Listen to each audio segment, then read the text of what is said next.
Coaching Supervision Network, and the goal of this network is to create awareness of coaching supervision in Asia.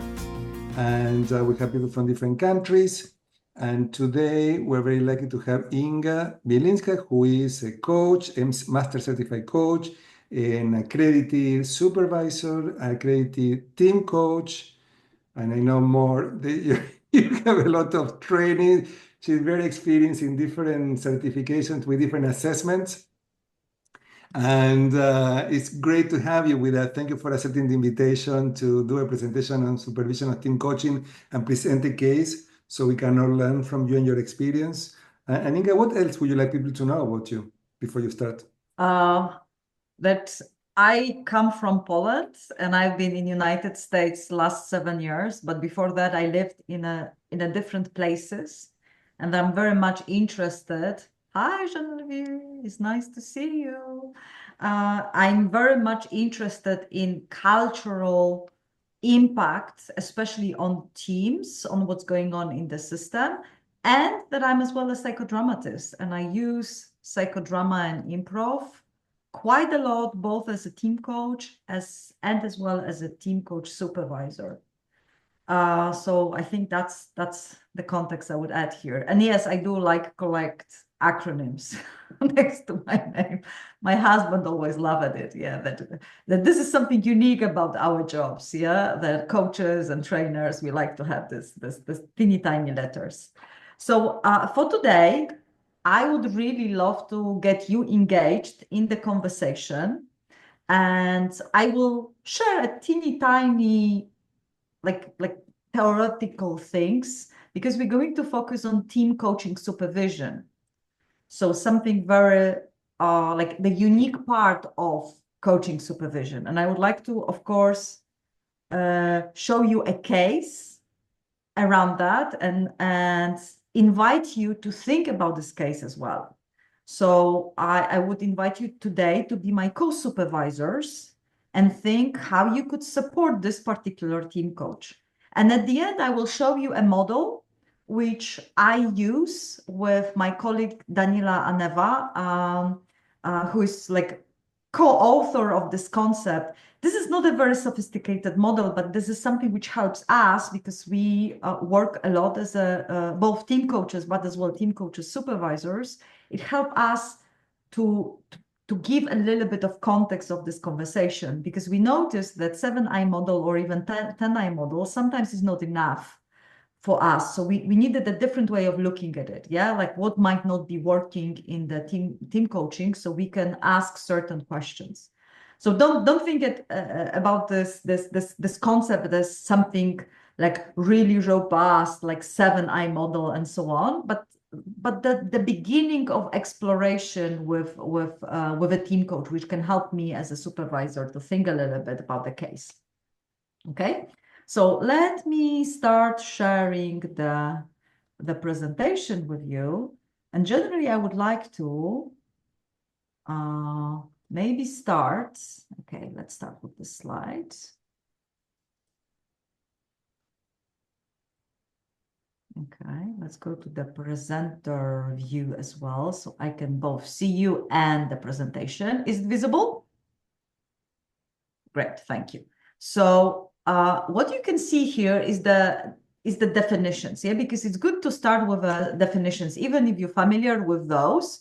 It's good to put in a context what team coaching is and what coaching supervision is. Yeah, so team coaching, and I'm using both definitions created by International Coaching Federation, even though I'm accredited both by EMCC and ICF. But let's take advantage of the fact that ICF created definition and competencies of coaching supervision, and they were published in September 2024, so last year. And I'm generally very curious of making them more present in our conversations, yeah, because I think that we're very well versed in EMCC competencies, but we are not so well or not so accustomed to what ICF proposed in the terms of coaching supervision. So what is team coaching? According to ICF, is partnering with a team in a co-creative and reflective process to enhance the team's dynamic and maximize their collective potential. So it's very interesting that it is a group kind of setting, but because it is different than group coaching and team training, because it focuses on the team as a single entity and is there to strengthen collaboration, decision-making, or performance over time. So as well, when we look at team coaching, according to ICF, it is put in a bigger context of many different modalities we can use with a team. However, here the most important fact is that team is the entity, it's got purpose, and we use team coaching, like the bigger umbrella goal is for this team to be more effective overall, even when the coaching finishes. So that's important element. So the role of the team coach is to help the team get independence, certain level of independence. And so that's one definition. Second definition, and as well, I'm using the ICF definition, not the MCC. Supervision is a dynamic and reflective process of collaboration, guidance, and support through which coaches develop their personal, professional, ethical capacity and maturity. I don't know if you noticed, but there are certain words that repeat in both definitions, even though we talk about team coaching and supervision. So it's about the reflection and collaboration and certain support. Because I assume, looking at participants, that we are practitioners of supervision. I would like to just double check with you who are here practitioners of team coaching as well. Not only supervision, but team coaching. Do we have some team coaches in the room? I know that Damian is, Sofia, I can see as well. Okay, so and that's the question. If you are a practitioner of the supervision and the coach comes to you with a topic of team coaching, like how to actually manage this situation. Okay, Jean-Alvire? Oh, you muted. I cannot. That's fine. I just wanted to show my hand that it was late. Thank you. Okay, so we've got more people who are as well team coaches here, so great. However, very often there is a question, who can like be a team coach supervisor? Does it really matter or it doesn't? And there are some kind of different, I would say, parties, different perspectives on that. And generally, when we think about the team coaching supervision, is again reflective process. It has certain structure, and it's there to support team coaches in navigating the complexities. And the word complexities is used very often when you think about team coaching, of working with multiple individuals within a unified system. So it provides a certain safe space for coaches, but it needs to explore team dynamics and system thinking and ethical and boundary management, any kind of parallel processes, and of course, self-care and resilience. So sometimes when we look at this narrower subcategory of coaching supervision for team coaches, there is this element of team dynamics and system thinking. And as well, what is interesting, I don't know if you ever read anything what Peter Hawking and Catherine Carr wrote about team coaching supervision. They very often consider that working with a leader, coaching a leader, so individual who comes to a coach with a problem related to a team, it's still team coaching supervision, even if you work with the individual. I am in two minds when I think about this definition, because I would say that this is a regular coaching supervision, but when I did the certification with Peter and Catherine like last year, they actually divided it. Yeah, so team coaching supervision is working with a leader, working with a team, and working with the team of teams. I'm aligned with team and team of teams. However, I'm not so sure that we use all of the same categories. Yeah, but the question remains: who can be a team coach supervisor? And is it really important to even answer it? Because neither organizations, I'm thinking about EMCC and ICF right now, they don't really specify that they need to be some unique set of skills ICF only says that if you want to have this 5 hours of coaching supervision, which are required for the certification process for team coaches, the topic needs to be related to team coaching, but they don't specify who needs to be a supervisor, apart that this person needs to have some kind of training or credentials from the MCC as well. There is nothing about team coaching skills. And I'm very curious about your perspective, like what your thoughts are here in terms of this. Like, who can be a team coach supervisor? Everybody? Would you feel comfortable with working with the topic related to teams, or you've got some doubts about that?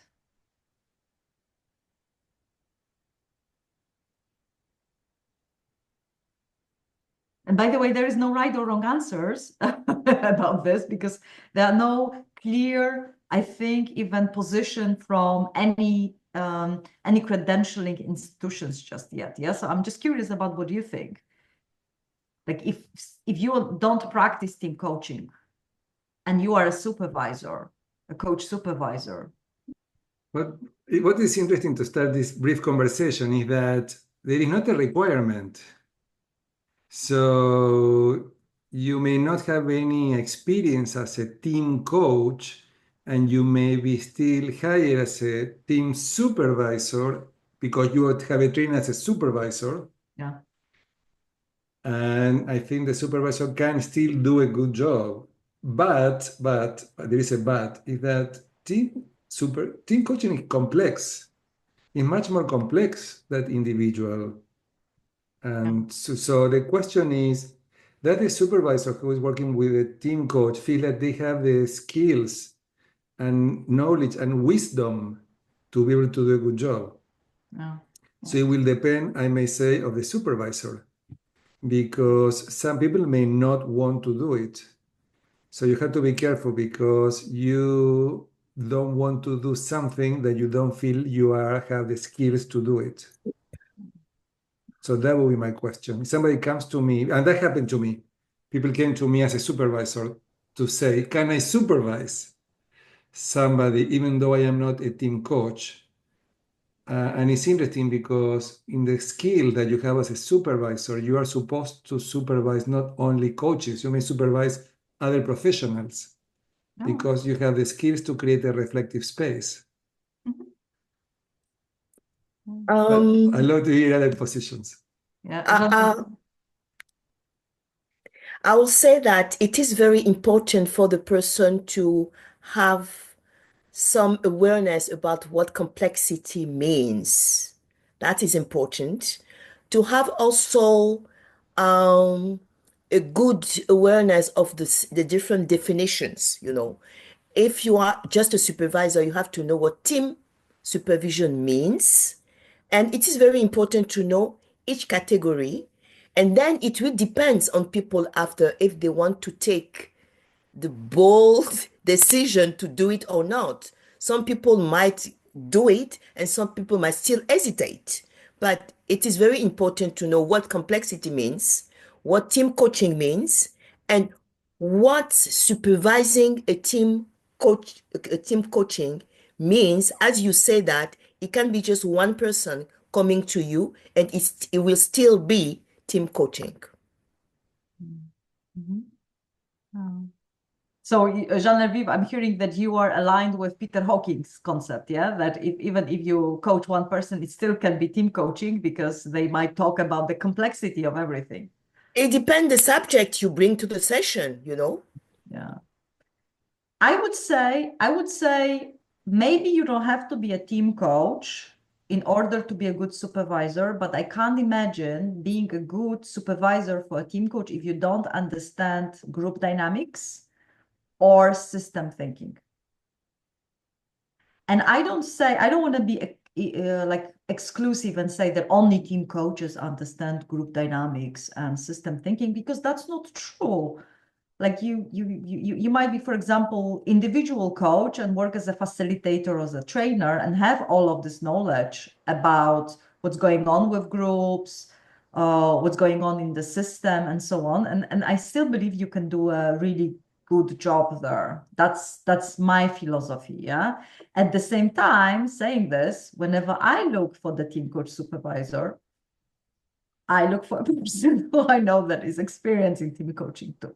I'll be very honest, yeah. So that's my decision is to go for a person who is a practitioner too, not only practitioner of supervision, but practitioner of the team coaching, yeah. Because I feel that they might ask me the questions, especially in two aspects, yeah, because as a supervision, as we know, there is a normative, formative, and restorative element. I'm not worried about the restorative element.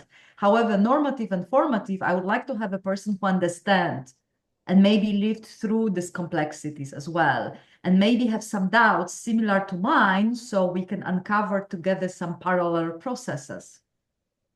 Because that would be interesting. I believe that when supervisor has some doubts and some curiosities, it's even more interesting to have this kind of conversation in depth. But minimum requirement is group processes and system thinking. That's how I see it. Yeah, I see you nodding. Yeah, as well. So I believe that we can go through this. However, let me just show you one thing. Let me go back to my slide here. ICF as well, as I said, published the set of competencies in September. Okay, and I will try to go to the presenter mode right now. Okay, and when we look at these competencies, the blue ones are the ones which ICF mentioned, yeah? So good code supervisor, according to ICF, has these 8 competencies: provides ethical guidance, encourages in ongoing reflection and self-care, establishes and updates contracts with supervision, manages the supervision process, creates a supportive environment, facilitates client reflection, guides clients' development, manages group supervision. And I would add to it, is somehow either experienced or at least knowledgeable about anything connected with team coaching. Yeah, or team processes in general. By the way, I'm happy to share this presentation, so you've got links, but it is enough to go to the ICF website and actually to check the document itself. I think it's very interesting. And even if you don't want to work with, like you don't align with ICF codes, you're more EMCC practitioner, it's good to look at both documents, frameworks, and see what is similar and what is different. I usually say that European EMCC, even though it's more global organization, has more European mindset of having a little bit blurred definitions. And ICF is very specific about explaining everything what they want to see in the person. It's very detailed. So it's very interesting to look at these two documents somehow. But okay, these documents exist for something. They exist because at the end, we want, as supervisor, we want to really support our clients, our supervisees, and we do it not only for our clients, but we do it for their clients and for the bigger system. Yeah, we want to really do a good job somehow. So let me start with a case. I want to show you the case.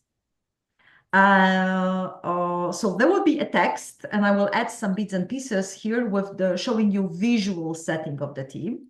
And of course, I will invite you to think about how would you work with this coach as a supervisor. And it's very interesting because we've got here practitioners of team coaching and non-practitioners, and I'm really curious about your perspectives, yeah, as well. So this is the case. There is Alex, a team coach with 3 years of experience. So I would say average experience, not really a newbie, but still a person who've done some processes. And this person is a part of global bench of 7 coaches. So they are from all over the world, and they support a large organization. So bench meaning that the organization hired the 7 coaches, and they can work either as team coaches or individual coaches. And people from this organization has freedom to choose whoever they want to choose. And Alice was invited to coach a cross-functional team and was also made available for individual coaching for organizational employees. What is interesting, a leader of that team, Alex, was chosen to coach as well selected Alex as their personal coach. So Alex was in a like dual role here as a coach, both individual to a leader and a coach to this team. To initiate the engagement, Alex designed a discovery phase that included individual interviews with all team members, a 360 feedback process, so internal, external, 360 of the team, more like internal, external perspective on the team, some stakeholder mapping as well, and team building kickoff session. So that was all like discovery phase to make sure that they enter into team coaching process well. And through this discovery phase, Alex uncovered several systemic patterns. So the team and its leader tend to rush into action without sufficient reflection. So they are like doers, really high on execution. They don't want to really stop and reflect. They want to do. The leader, while highly respected as the subject matter expert, often slips into defensive mode when offered feedback. Or second behavior that was noticed, micromanaging behaviors when there is a push from higher ups. So whenever higher ups say go, he tends to micromanage. Yes, so we've got the group of doers with a boss who is not really open to feedback so much, especially when it's corrective. And as well, whenever it's push, he jumps, he goes, he does. The team history also revealed very interesting thing. It wasn't revealed before, but it was revealed during this discovery phase that this team, 2 years earlier, they had some team coaching too with some other coach that helped them raise awareness. So they were invited to reflect a lot, but didn't bring any meaningful action. So they had team coaching, they had some experiences, they thought it was okay, that they thought they reflected about themselves, the purpose and everything, but there was no action visible after that. So this previous experience has shaped the team's current expectations and potential skepticism, even though they didn't show the skepticism just yet. Yeah, that was the assumptions of a coach. Within the team, there is a clear hierarchy, the leader, alpha, and by the way, I'm using alpha, beta, gamma, omega concept from Schindler's perspective. I'm going to use it as well when I will be drawing everything. So the leader, alpha, and the long-standing second in command, beta, another very smart, long in the team person. That was, by the way, very long existing team. And a group of closer and more peripheral satellites. So there was some gammas and some satellites. I will tell you more in a minute when I will visualize everything. And members who work remotely and they were less engaged. Okay, so when I asked the team coach, and by the way, this is my visualization of the process. However, it was similar to what the team coach described. When I asked to describe it, yeah, there was this alpha person. Okay, so leader. There was this long-standing beta, so like the first-hand person. There was some omegas, some gammas. So gammas are followers of alpha and beta. But they were in two groups. We've got like two groups of gammas. And there was baby gamma, so one new member. And that was very interesting because this baby gamma, they actually spoke a lot, even though the person was the least experienced, and was very interesting because it was only one female on board as well. The rest of the team was male only. That was the only woman in the team. And she was the youngest and she was the most active. At the same time, the content or the quality what she was sharing might have been judged as not as meaningful, yeah, because she was very new in the team and really inexperienced comparing to other members. Okay, then we've got these two satellites. So these were employees who were a little bit offside because they were remote, but as well something interesting. One of them was Omega. Omega in the Schindler concept is the person who is somehow in a little bit of conflict with alpha. That's why we usually position them on the separate corners. They're usually in some kind of conflict.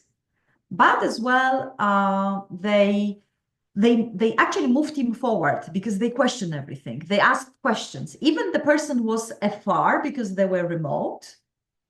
and they were, but they asked a lot of questions, and you could feel the tension happening there. So whenever we thought about the energy, something interesting happened with followers in this team.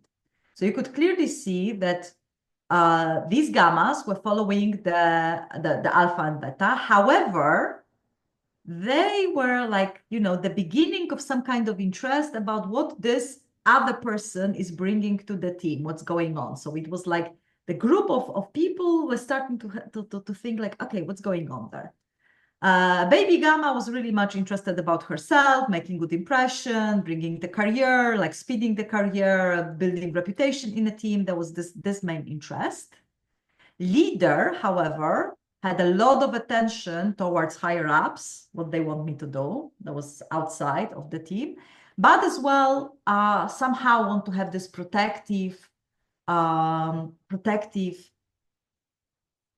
relationship with the team. Okay, so that's how the team looks like according to the visualization. Yeah, we can see some kind of dynamic going on, and that's what the team coach noticed. The team coach really, after this discovery, had a lot of already like ideas and opinions and assumptions about this team, and they really wanted to jump into actions as well in team coaching with them, like show them all of this.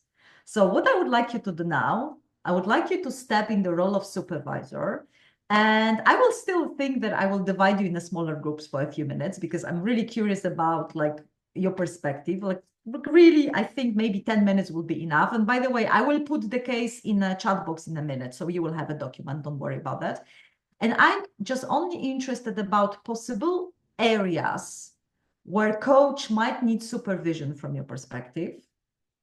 And as well, what questions would you ask to surface insight on awareness? I'm just more interested in areas of potential challenge for a coach, okay? So let me stop sharing right now, and I will put, okay, so Sophia, okay, we will figure it out. If you have to leave, you have to leave, but at least you can So I can put her in a triad because we have 6 people. Okay. So she can be in a triad, and then she leave when she has to. Okay, so But I'm great seeing you sending here. the Great, cake right now. Oh, I send it only to Sophia. I'm sorry. I have to send it to everybody. Okay.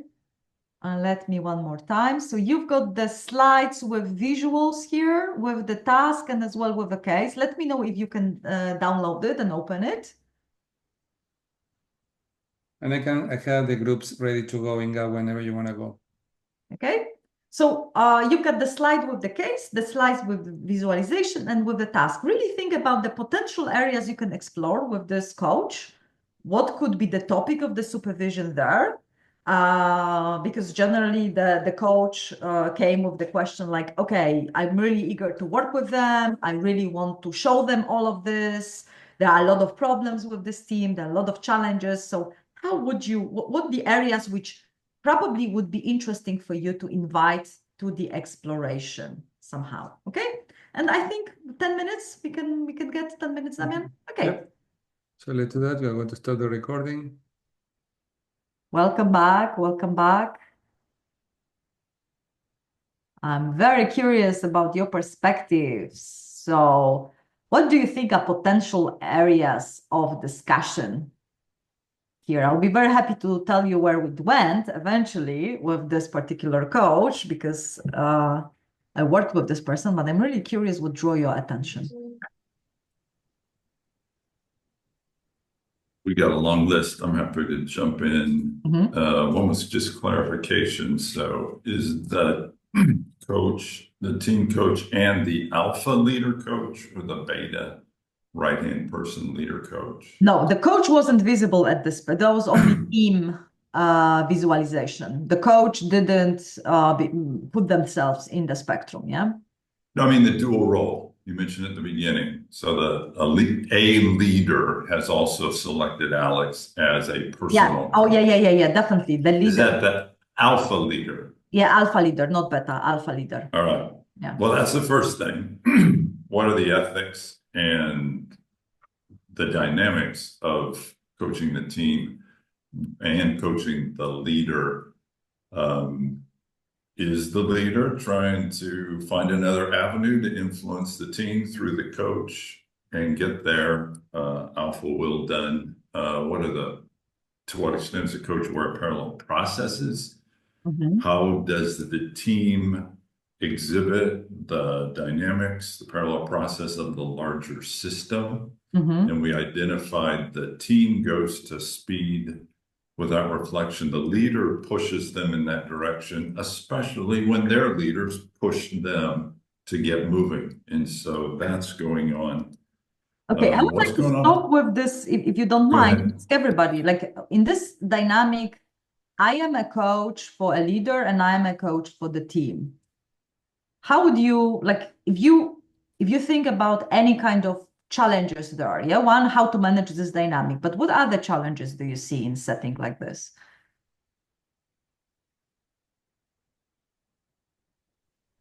I'm curious why the team leader wants, what the team leader wants from having the dual role there, having the coach in the dual role.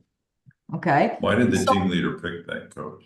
Yeah. Well, I saw Kendra wanting to add something, and as well, Jean Elvire, you were muted. Yeah, I'm just letting you know. So, Jean Elvire, go ahead. This is not something we talk about in the breakout room, just that. We talk about other things. But me, being the coach of a leader and be also the coach of the team coaching, for me, there might be a problem there, to be doing both together because of the relationship that is creating with one of them.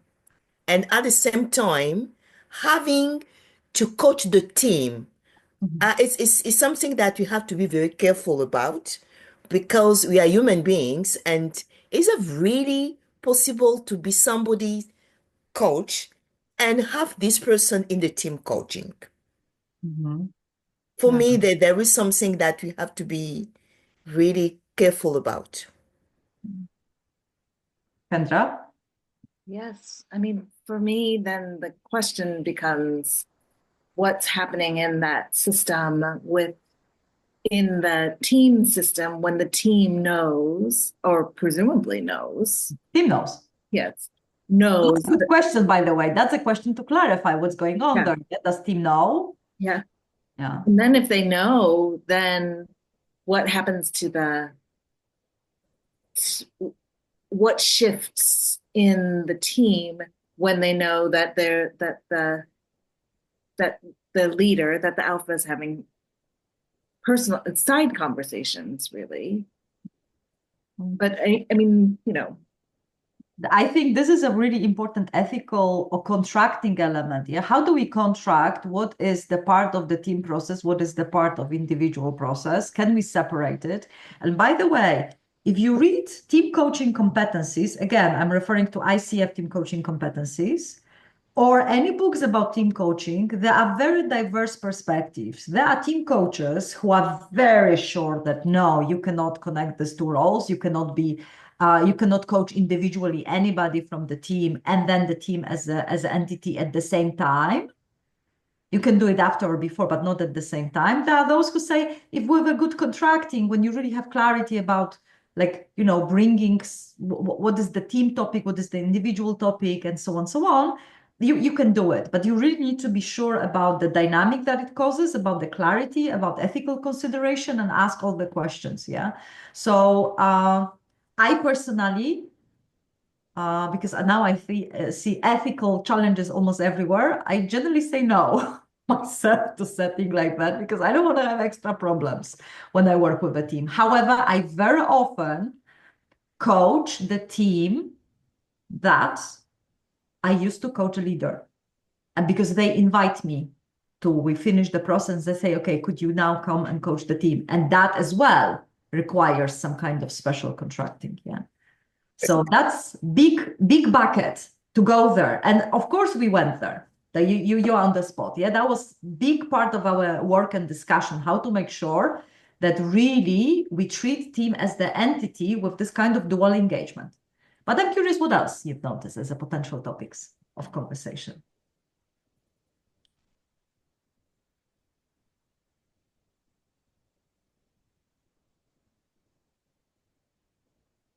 maybe some parallel processes already, even without knowing like details there.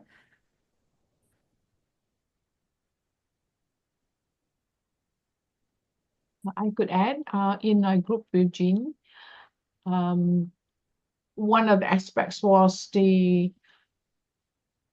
that the leaders and the team tends to rush into action without sufficient reflection. So that's one element, is to encourage or invite the team and the team leader to actually to notice what's happening.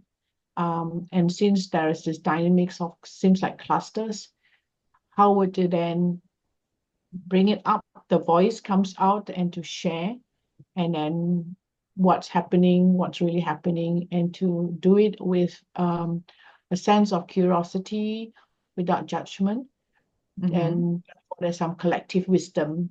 Therefore, also there should be some team charter, is how do you actually do a reflection, and then how do you facilitate some analysis or some information, and noticing also there is potential parallel happening in the system from the bosses actually pushing. If the leaders are pushing down, there's a sense of being pushed down, and you're pushing down further. So there seems to be that happening.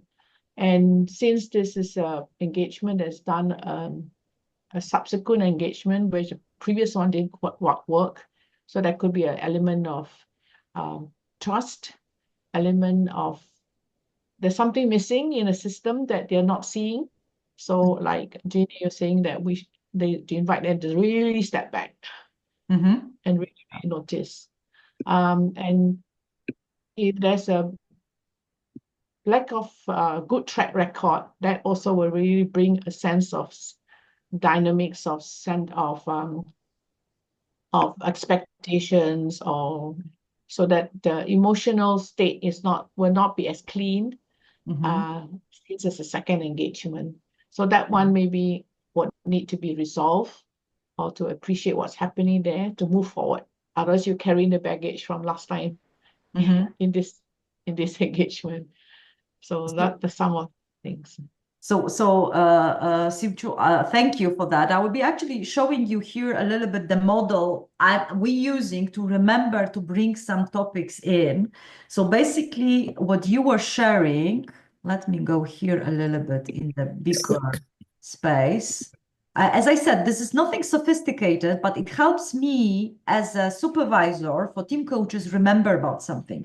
And actually, this aspect of collaborations is very important in team coaching, because usually team collaborates, either had some previous team coaching engagements, or there are some other individual coaches, or there are some trainers that train this team, or we even invite somebody to train this team because we see that it might be useful in the way. And this, through the collaboration, this past collaboration actually was the part of the huge parallel process there, because I will add some cherry at the top. I, as well as a supervisor, I felt the urge to really rescue this coach.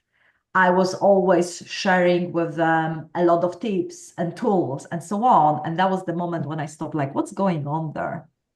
Like, really, this is like what to do. We were looking through the like plans, ideas, and so on, instead of like stopping, what's going on? Because there was this past collaboration made the coach feel the pressure of bringing value. I felt the pressure of bringing value for this team coach. And as well, there was the pressure from higher ups to this team to bring value. Leader felt it. Leader did everything they could to bring value. And as well, the satellite, who was the Omega, wanted to bring value by making sure that he will speak up about what he sees is not working really well. So there was a cascade of the pressure of bringing value.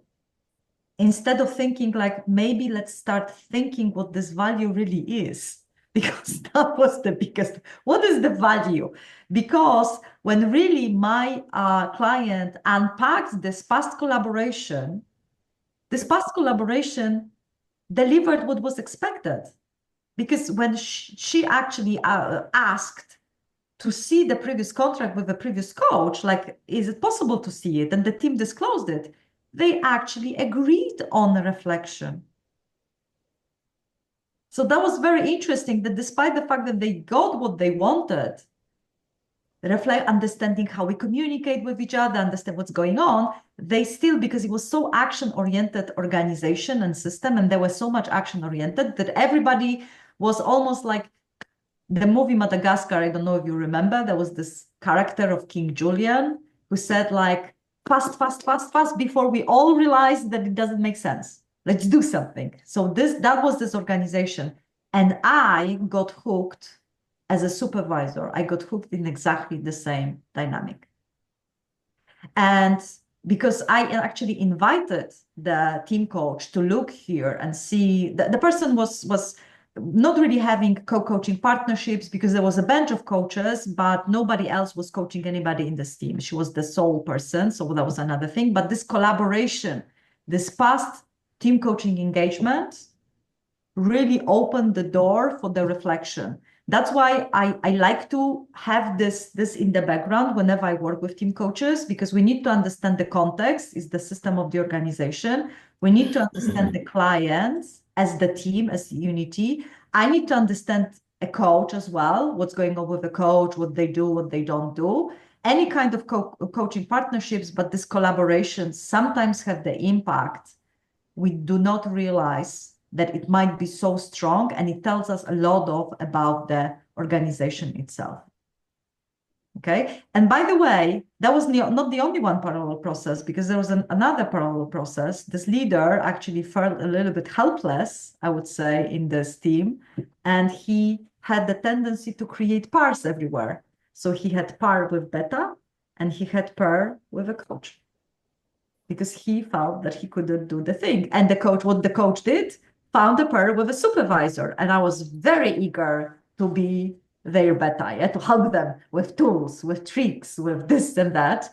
Before I actually, in my own supervision, I noticed that, and I said, okay, what's going on there? This is like very strange dynamic happening here.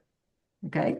So, and that is very important to say, Inga, because a few years ago, I have to coach in a big French organization, that from the beginning, we decided that if you coach an individual, you are not in the team coaching. It has been decided from the beginning, because we are human beings, and we don't always measure the unconscious, Yeah. And input that I we agree. do. I agree completely with you. And So I think unfortunately, there is nowhere that says that you cannot do absolutely, that. yeah, But it I was a agree with group you. we were doing with Capgemini, Yeah. and we decided from the beginning that if you coach an individual, you are not in the team coaching working. Yeah, at the same time, it would be great to have it somewhere codify, I would say, yeah, even like mentioned somewhere, because I'm reading now a great book about becoming a team coach. John Passmore, Katerina Candelou, the really good, useful book, which go through all the competencies. And as well, what they pose there is exactly the same conundrum. You have to decide. There are different opinions here. You've got freedom. And it creates so many ethical challenges for us that I can't imagine that if somebody is an active coach, team coach, and does the work, is not using supervision. I cannot imagine that. Yeah. And, yeah. Damian, I want to be mindful of time, because I can see that this is 9 p.m. already. Yes, we are getting out of time. Anything you want to say before we go, Inga? Any last words? I generally would encourage you to be curious. If you decide to work with a team coach, remember about the complexity, not only on the client side, but remember about the complexity on the team coach side, like the different collaborations we have, or collaborations we inherit in the organization. Because my client didn't have anything to do with this previous team coaching engagement, but somehow it impacted them, yeah? And as well, make sure that you understand that a lot of things that are visible in the microcosm of the team might actually happen for you as a team coach supervisor. And I think that the pool of parallel processes is stronger in team coaching supervision than individual one, because there are so many different elements there, and this complexity makes it stronger. And I would be looking forward, if you're interested, to having a longer conversation. But of course, we've got the time limitation, and I'm really grateful for the space that I could show you the model I've been using. And by the way, I just want to highlight that this is not only my model, but as well, I used it with Daniela and Eva. We co-created it because we had a lot of challenges in team coaching supervision ourselves, and we wanted to have something as a start for the conversation. So thank you very much, Inga. Thanks everybody for participating. We meet every month at the last Wednesday in Asia and in the evening for people in the United States. The same time that today, we are not changing times because we're all the time changing times, and sometimes it's a bit confusing. But we keep it the same time next month. And we have confirmed a colleague from Australia who is going to be sharing a model he developed. So I will be sending you the information so you can participate. And if you know anybody who can come, this is a great space for learning. Like the session today was really very interesting. And if you can think of anybody in your system that you want to invite to join us, please let them know so we can make this group a little bit bigger. So have a good night, good morning, wherever you're in the world, good afternoon, God. And thank you, Inga, because for us it's late at night. So yeah, we'll but see I you think next month, General is everybody. early morning, isn't it?